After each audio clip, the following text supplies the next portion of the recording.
I always thought that codependency meant that you were in a relationship with somebody that had a substance abuse addiction or any type of addiction, and that a partner would enable that because they needed to be needed so badly.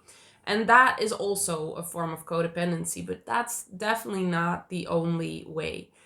And I do want to preface this by saying I'm not a psychologist, so I'm just someone who has gone through this, and from that experience, I want to share this with you. So what I now see is that codependency at the core, how I see it, is that you just need it to be needed, because you believe that your worth is in what you do for others and not in who you are as a person. And it feels like it just doesn't matter that you love yourself or that you approve of yourself, because it only matters if other people do that. If they don't do that, you'll be lonely anyway. So that can be such a hang up in healing and releasing, because you feel like it doesn't matter if you're healed and you love yourself and you accept yourself, you'll be lonely. And that's definitely not true, and that's a sign of codependency. But let's dive into the 14 signs of codependency specifically for the fearful avoidant. The first one is you always want approval from others, and especially from those who tend to not give it to you or sometimes give it to you. So you are always looking for approval, and the ones that can also be very critical of you, that can reject you pretty harshly, that's the one you want approval of. That's the one you will work so hard for to get approval of. If there's somebody that is just loving and kind and they give you approval all the time, that's not gonna satisfy this need for approval, because you didn't work for it. So you don't know why you're getting the approval, and you're afraid that it will just go away again. So wanting approval constantly is definitely a big sign. Another one, and again, this is what I learned, this is what I distilled from my own experience, from helping hundreds, thousands of people now through this. I'm not a psychologist. The second one is always having the feeling that you are not doing enough for others. So this could be in your relationship, but it can also definitely be in friendships, that you always feel like you should do more. I always felt like if I met up with friends, I had to take a gift or had to take something, just to kind of make up for something, and I didn't even really know what. I always felt like I didn't contact my friends enough, like I should do more, and I should always be sending them cards and sending them stuff. Yeah, that is just so hard to always have that pressure of, oh, I'm not doing enough for other people, I should always be doing more. And it's definitely a sign of codependency in the fearful avoidant. And I do have to say, not every fearful avoidant will have this sign or will have all of these signs, but you might recognize quite a few. The third one is you have a lot of trouble feeling your own needs. So identifying your own needs, and even just feeling them.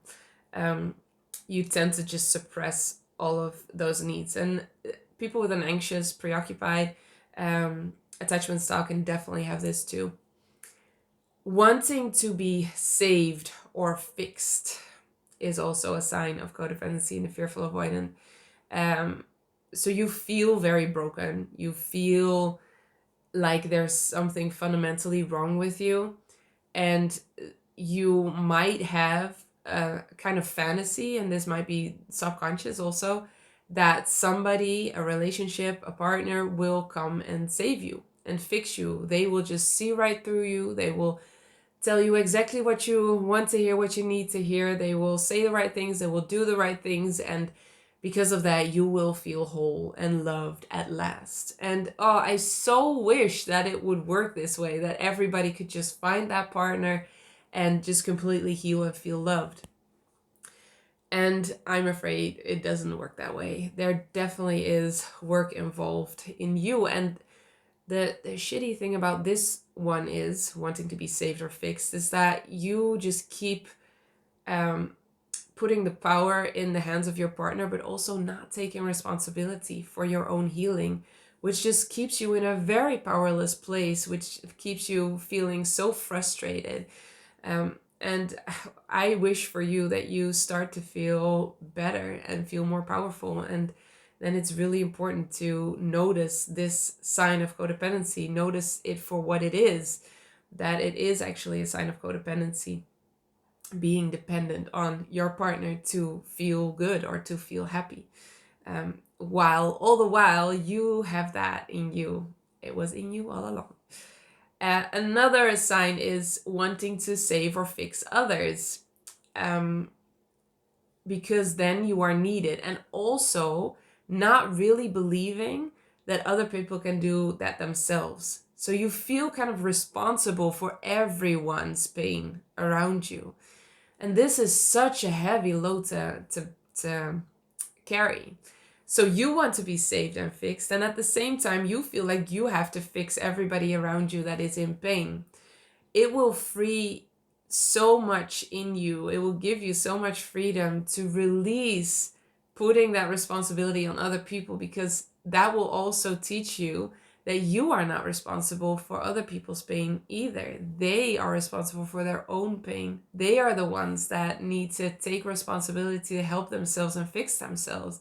And that will work way better and will lead to much happier people. If we just keep wanting to be saved and fixed and trying to save and fix other people, that just costs so much energy that we can also put into our own healing process. But you want that. You want to save or fix other people because you feel like when you do, you are special in a way. You will and that person will be so grateful for you and they won't leave you. So you do that with a reason. It's not just because you want to spend energy on something that might not be working. You do that with a reason. So that's very logical, but there is so much freedom in releasing all this. Another sign is feeling tension, feeling unrest, feeling anxious when other people are in pain. And the interesting thing about this one is that therefore you will do anything you can to prevent other people from having pain. So you will do whatever you think they need to feel happy, to feel okay. But then it's interesting to me that what people want when they are in pain is for somebody to just be there for them and hold space. And that is the thing you have such trouble with doing when you have codependency issues, symptoms. You have a really hard time just staying present and holding space for somebody that has pain because you feel like you need to fix that. It is your responsibility, and it is not. It's definitely not. So by feeling like it is your responsibility, you actually break the connection. Isn't this interesting? You break the connection. Well, you just want them to feel good, and that's a loving feeling in and of itself. But because you have such a hard time not fixing or not wanting to fix others, it's really hard for you to stay in connection. Let me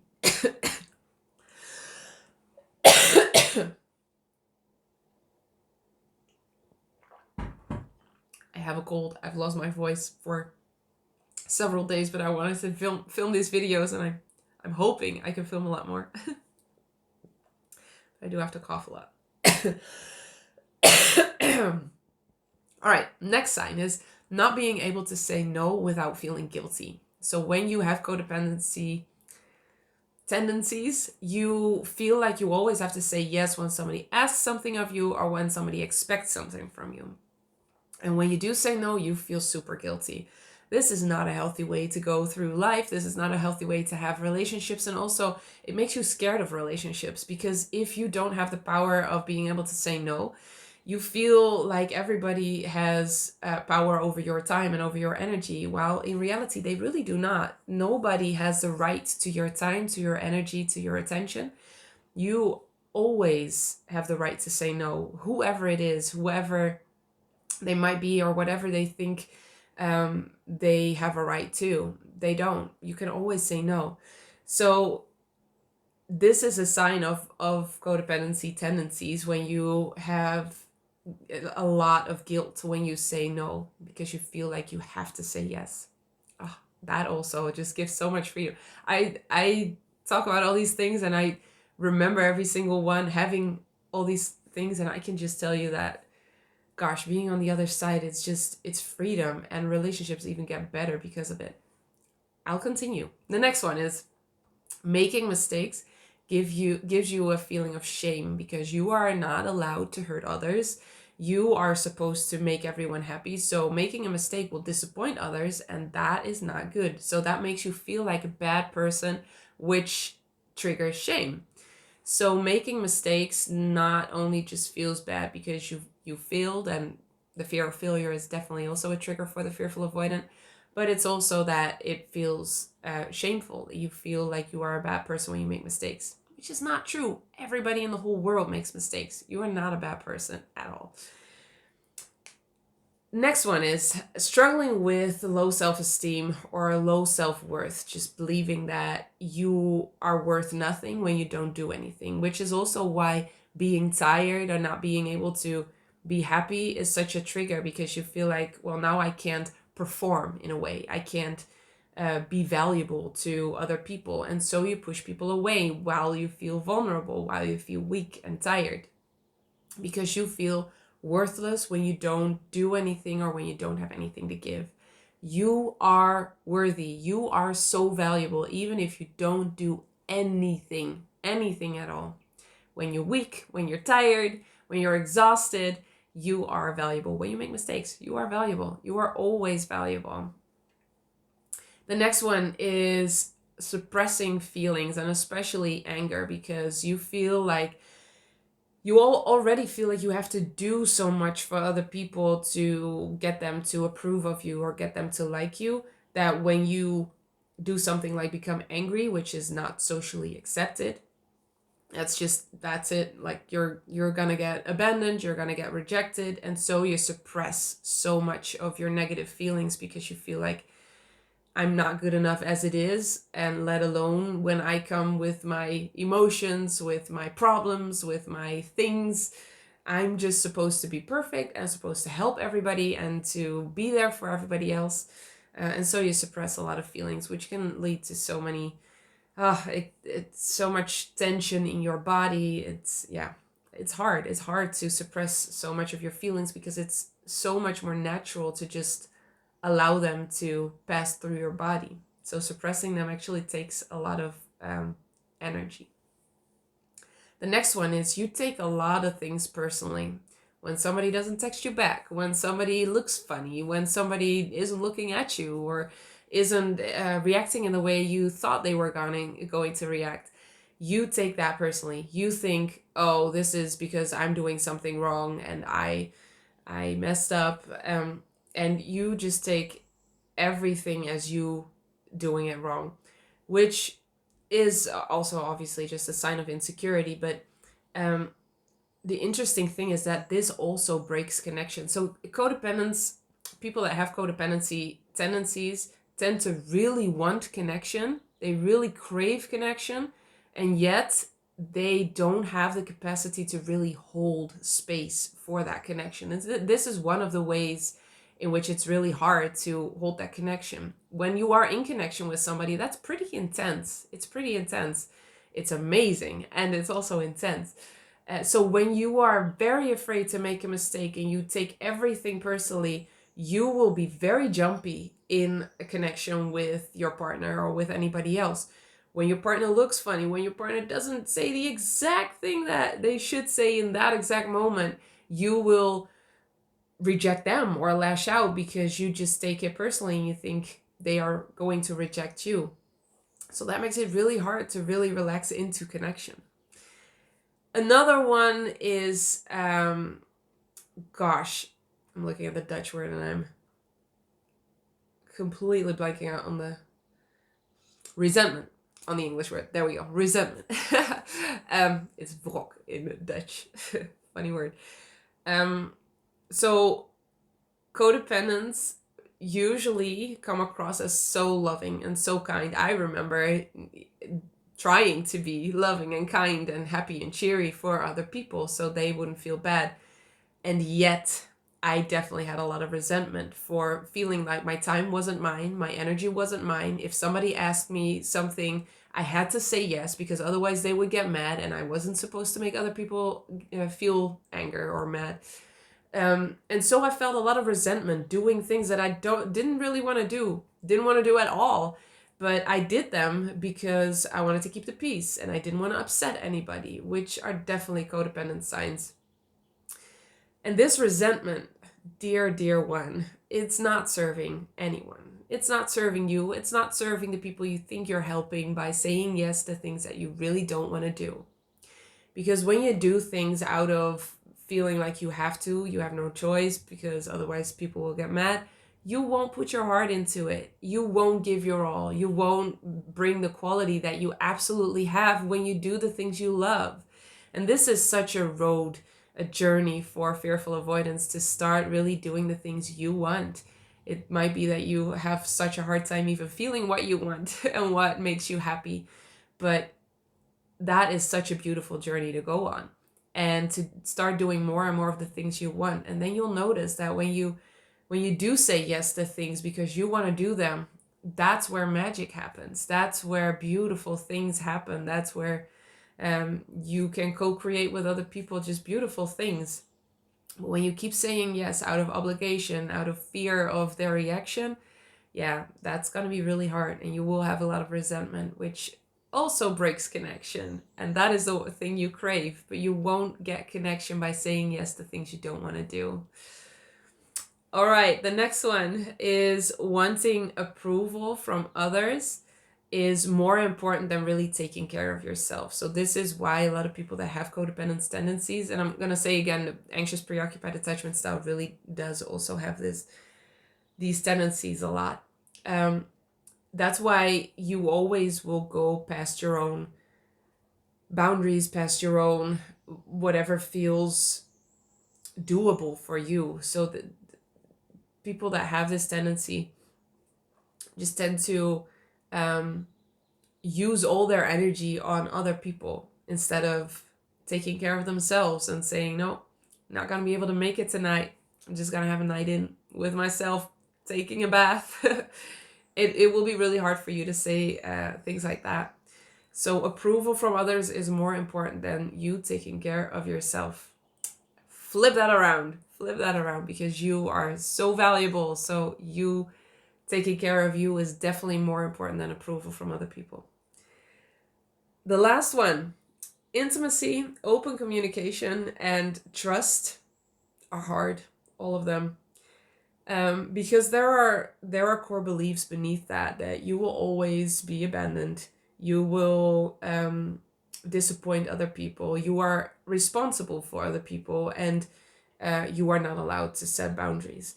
And because of that, it's really hard to allow connection to be there, to really be intimate. If you feel like you can't put up a boundary, you won't go there, because you need boundaries to be able to say in every stage of intimacy where you are, to be able to say, oh wait, this doesn't feel good. Up to now, it was all fine, but this doesn't feel good. So what you see is that people that have a really hard time with boundaries, which a lot of people with codependent tendencies they have a really hard time with intimacy also, and with connection also, because it feels like it's all or nothing, and you're not allowed to put up boundaries at any single point along the way. Open communication is hard because you tend to not be completely truthful about what you need, or who you are, or what you want. And sometimes, so this is where the anxious preoccupied and the fearful avoidant really differ. The anxious preoccupied will always want to keep the harmony in the extremes, obviously. Nobody is full anxious preoccupied or full fearful avoidant. But anxious preoccupied tend to always want to keep the peace. So they will say whatever they think other people want to hear. Fearful avoidance can do that, but also in their relationship, they can be really blunt and really harsh and really, really direct, which is also not really just open communication, because sometimes that really harsh communication, that blunt communication, is also a way to break the connection that you feel in that moment. I remember so many times that I would have a perfectly fine evening with my husband, now husband, then boyfriend. Um, and it would just be nice, and there would be some sort of connection that I probably didn't consciously feel. And then all of a sudden I felt like I had to really discuss something because something was bothering me, and I had to openly communicate that to my boyfriend, husband. And I would just go on kind of like a tangent, and telling him all the things I thought he was doing wrong or that he should be doing differently to make me feel better. And I saw that as open communication. I saw that as you shouldn't hold anything back. You shouldn't sweep anything under the rug. You really have to be truthful. But it wasn't truthful. It was just me being uncomfortable with the connection and my fear brain just finding something to break the connection. So it's very important to start seeing that, to start seeing, oh, wait, I'm feeling uncomfortable. Why? What is uncomfortable exactly? And not just go with whatever your fear brain is proposing you to do, which is a lot of time just breaking connection. So these are the signs of codependency, codependence tendencies. And as loving as codependency sometimes can feel, because you feel like you want to do everything for the people, it is an unhealthy dynamic in a relationship. It definitely is an unhealthy dynamic. And it is very good to recognize this in yourself and also maybe in your partner if that's the case.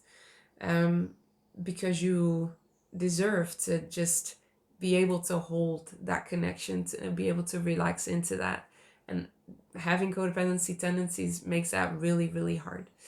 So in my online program, there's a complete module on codependency and releasing and healing codependency so that you really do get to enjoy that connection, being present in the moment, and not bear the weight of feeling responsible for everybody else, because you really are not. You deserve that freedom.